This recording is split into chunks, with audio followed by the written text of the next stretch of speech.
Introduction. Comprendre l'avenir de l'intelligence artificielle à travers le prisme des échecs. Ces dernières décennies, la technologie a avancé à un rythme tellement rapide que c'est parfois difficile de prendre du recul et de comprendre ce qui change vraiment autour de nous. Mais Garry Kasparov, avec son livre Deep Thinking, nous propose justement de réfléchir à ces changements profonds au travers d'un prisme qui est fascinant, celui des échecs. Kasparov, pour ceux qui ne le connaissent pas, c'est l'un des meilleurs joueurs d'échecs de tous les temps. Et ce qui est particulièrement intéressant, c'est son duel emblématique contre Deep Blue, l'ordinateur d'IBM, dans les années 90. Cet affrontement entre l'homme et la machine soulève des questions encore plus actuelles aujourd'hui. Où s'arrêtera l'intelligence artificielle et où commence la créativité humaine ? C'est ça, et ce qui est captivant, c'est qu'il ne se contente pas de parler d'échecs, il nous emmène dans une véritable exploration du monde technologique moderne. C'est un peu comme si les échecs devenaient une loupe pour comprendre comment les machines et les humains interagissent, non ? Exactement, Kasparov explique que les échecs, c'est bien plus qu'un simple jeu, c'est un terrain d'expérimentation parfait pour comprendre ce que les machines peuvent vraiment faire, mais aussi ce qu'elles ne peuvent pas faire. Ce livre nous invite à réfléchir sur ce qui rend l'intelligence humaine unique et sur les types de questions qu'on devrait se poser face à ces évolutions technologiques. Eh ben c'est parfait, alors on n'a qu'à tout de suite commencer avec le premier chapitre. Alors que les échecs sont peu populaires en Occident, ils sont vénérés en Russie. Ça promet d'être passionnant.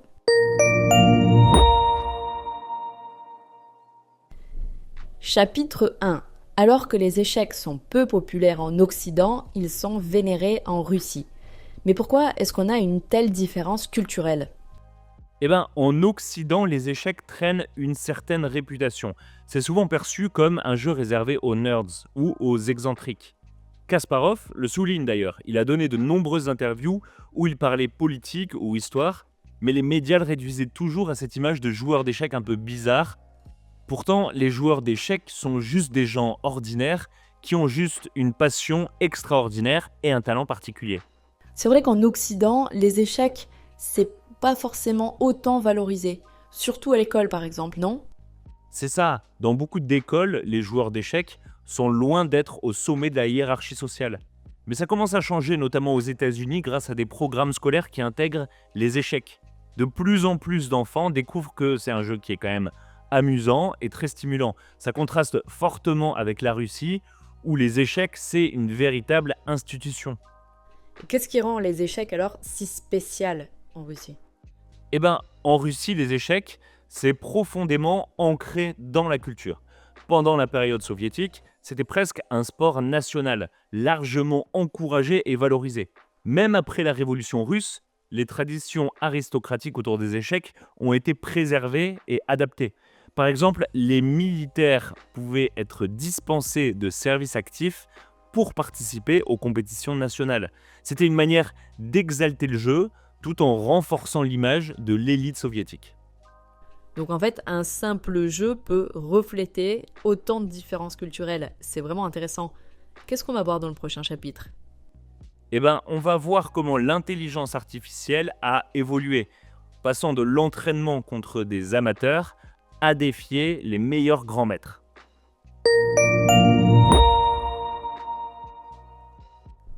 Chapitre 2. Les ordinateurs sont passés de battre des amateurs à défier des grands maîtres. Alors, comment l'intelligence artificielle a-t-elle progressé aussi rapidement, surtout dans le domaine des échecs ?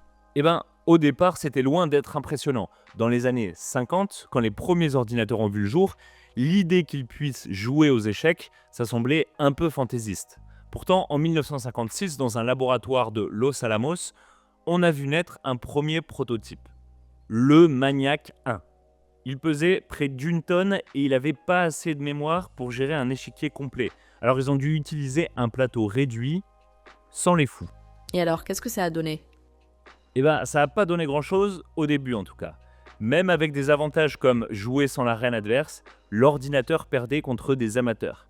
Mais en 1957, tout a changé. Pour la première fois, une machine a réussi à battre un humain dans une partie d'échecs. C'était une étape symbolique pour l'intelligence artificielle. Et à partir de là, tout s'est accéléré, c'est ça? Exactement, grâce à la loi de Moore, M-O-O-R-E, qui dit que la puissance des ordinateurs double tous les 2 ans. Les machines ont rapidement progressé. En 1977, elles pouvaient déjà rivaliser avec les 5% des meilleurs joueurs humains.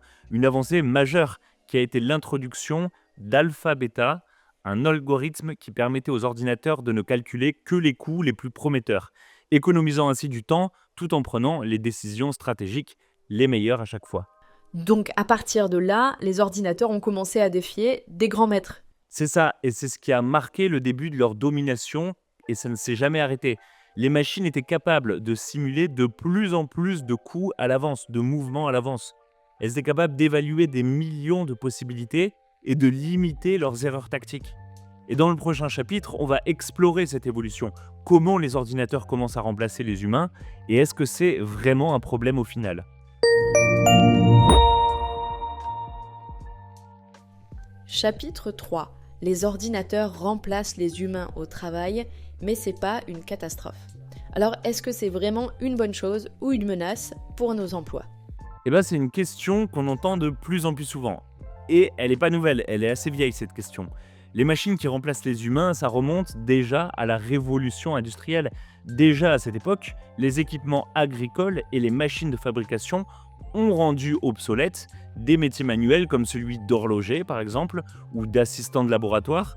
Puis dans les années 60 et 70, il y a eu des machines de précision qui ont continué à remplacer des ouvriers.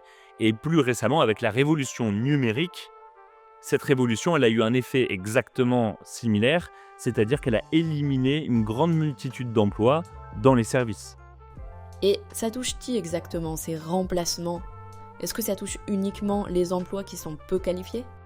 Non, pas du tout en fait. Aujourd'hui, même les métiers qualifiés comme, on va dire, banquier, agent de voyage, peut-être même médecin ou avocat bientôt, sont de plus en plus assistés. Ils vont bientôt peut-être être remplacés entièrement par des machines et des services en ligne. Ça dit, c'est pas une raison de paniquer. Forcément, ce qu'il faut comprendre, c'est que cette transition a toujours existé. L'humanité a toujours évolué et en grande partie grâce à cette réduction du travail manuel. Ce qui nous a permis d'ailleurs de nous concentrer sur des tâches plus créatives et plus intellectuelles. Donc, en fait, ce serait un processus naturel dans le progrès technologique. C'est ça, c'est grâce à ces progrès qu'on peut profiter d'un mode de vie où le confort et les droits de l'homme sont censés être mieux respectés.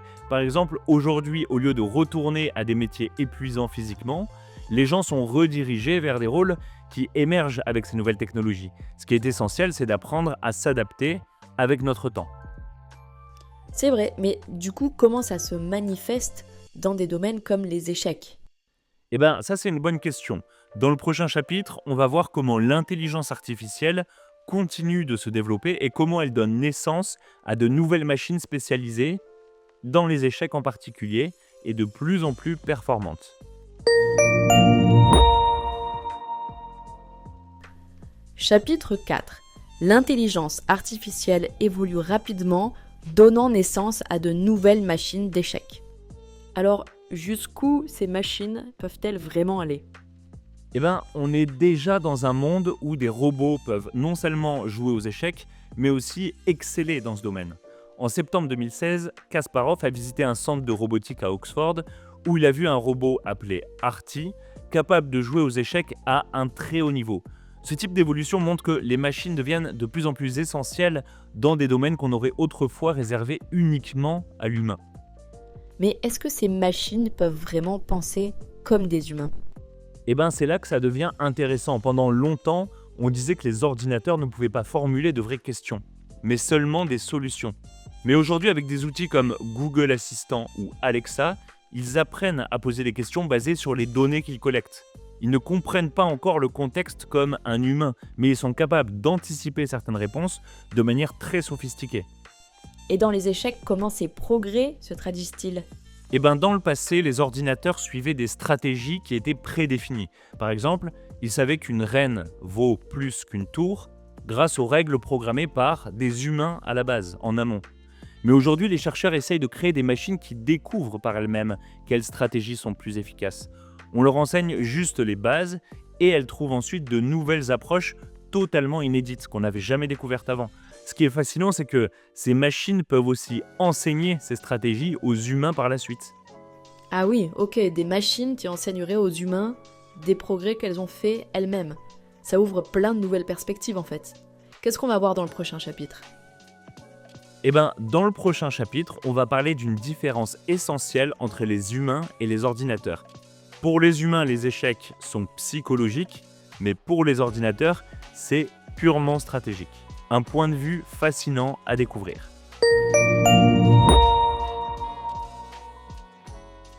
Chapitre 5. Pour les humains, les échecs sont psychologiques. Pour les ordinateurs, c'est purement stratégique. Alors, comment cette différence fondamentale se manifeste-t-elle ? Eh ben, pour les ordinateurs, jouer aux échecs, c'est juste une question de calcul et de stratégie. C'est des mathématiques en fait. Mais pour les humains, c'est beaucoup plus complexe. Les échecs, c'est aussi une bataille psychologique. D'ailleurs, Kasparov explique que la tension nerveuse qu'un joueur ressent pendant une partie est comparable à celle d'un athlète à la fin d'une course. C'est pas qu'un simple jeu de plateau, c'est une vraie épreuve. C'est intéressant, mais pourquoi cette dimension psychologique est-elle si importante alors pour les humains ? Eh ben parce que les échecs ne se résument pas à choisir le meilleur coup. Depuis 2003, Kasparov a analysé de nombreuses parties de grands maîtres, y compris les siennes évidemment, et il a découvert que même les meilleurs joueurs font des erreurs tactiques. Pas par manque de compétences, mais à cause de la pression psychologique exercée par leur adversaire. Par exemple, Emmanuel Lasker, un champion du monde emblématique, avait une stratégie psychologique. Il cherchait pas toujours le coup le plus fort, mais celui qui rendait son adversaire le plus inconfortable. Ah oui, donc une stratégie qui ciblait vraiment les humains, pour le coup. Mais les ordinateurs, ils ressentent pas du tout ce genre de pression, non ? Eh ben non, les machines elles sont pas du tout influencées par le stress ou les émotions. Pour elles, les échecs, c'est qu'un problème mathématique qu'il faut résoudre. Mais cette absence d'émotion qui peut sembler être une force, ça peut aussi être une faiblesse. Si un humain est capable de prédire quelques coups à l'avance ou d'exploiter une faiblesse psychologique chez un adversaire, il peut encore surprendre une machine. Alors oui, c'est vrai que la psychologie, du coup, c'est un atout que les ordinateurs n'ont pas du tout. Chapitre 6. Nourrir les ordinateurs avec une grande quantité de données peut produire des programmes brillants, mais aussi entraîner des erreurs. Alors, comment ces machines apprennent-elles et quels sont les risques ? Les ordinateurs apprennent en traitant d'énormes volumes de données, et cette approche, elle a permis des avancées extraordinaires dans des domaines comme la traduction automatique, ou alors les jeux. Mais c'est pas sans risque. Par exemple, dans les années 60, Donald Michie, un pionnier britannique de l'intelligence artificielle, a expérimenté un programme pour le jeu Tic-Tac-Toe. Au lieu de lui enseigner les règles fixes, il lui a fait jouer des milliers de parties et a laissé l'ordinateur découvrir les principes du jeu par lui-même. C'est exactement ce que font aujourd'hui les machines avec les échecs. Donc elles apprennent par l'expérience du jeu. Mais est-ce que ça les rend vraiment infaillibles ? Pas du tout. Prenons l'exemple des outils de traduction comme Google Translate.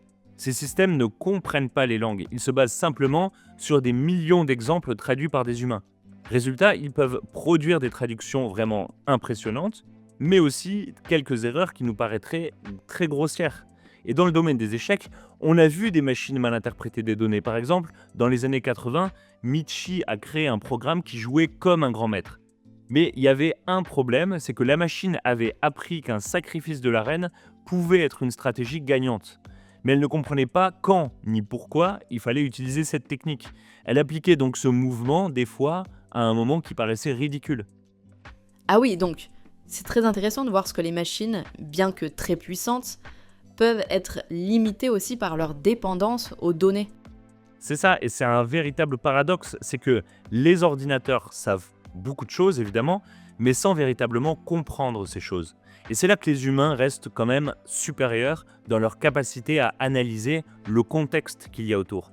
Dans le prochain chapitre, on va explorer un aspect important qui est comment jouer contre les ordinateurs peut nous apprendre à perdre avec grâce et à en tirer des leçons.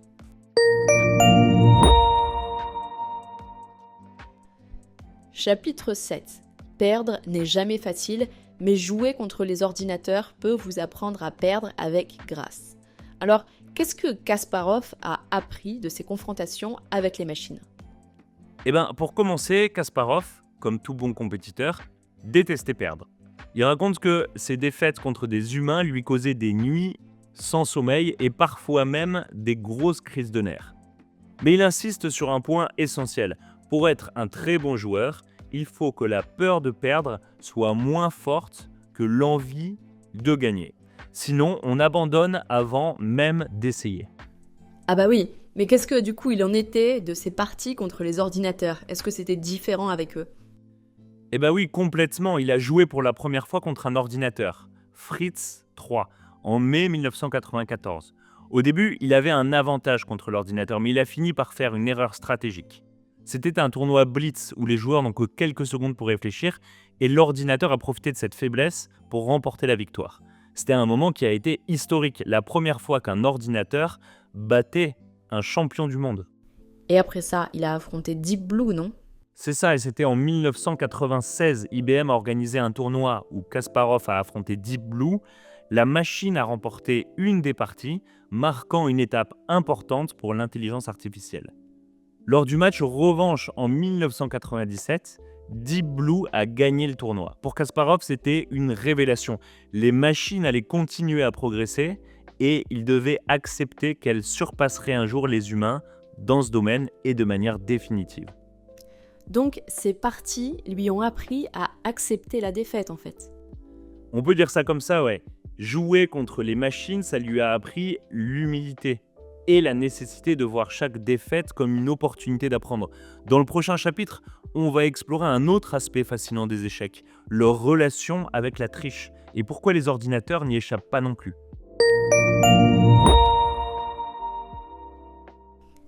Chapitre 8. Les échecs n'échappent pas à la tricherie et les ordinateurs ne changeront pas cela.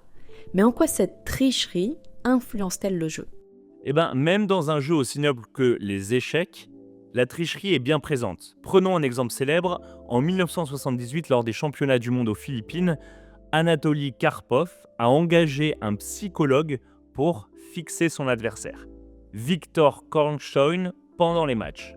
Ce dernier a répondu en amenant des membres d'une secte indienne pour méditer et perturber.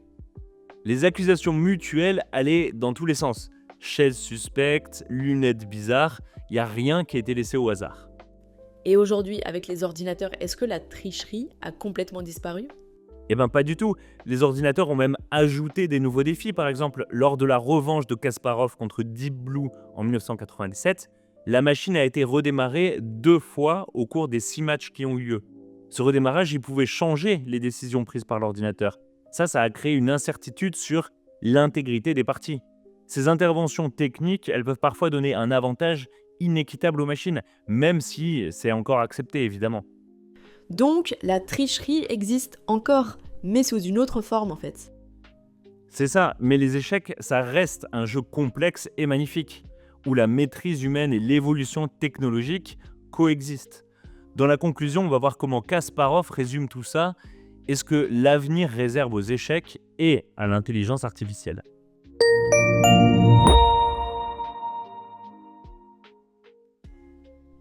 Et voilà, on arrive à la fin de ce snap inspiré par Deep Thinking de Garry Kasparov. Alors qu'est-ce qu'on doit en retenir ?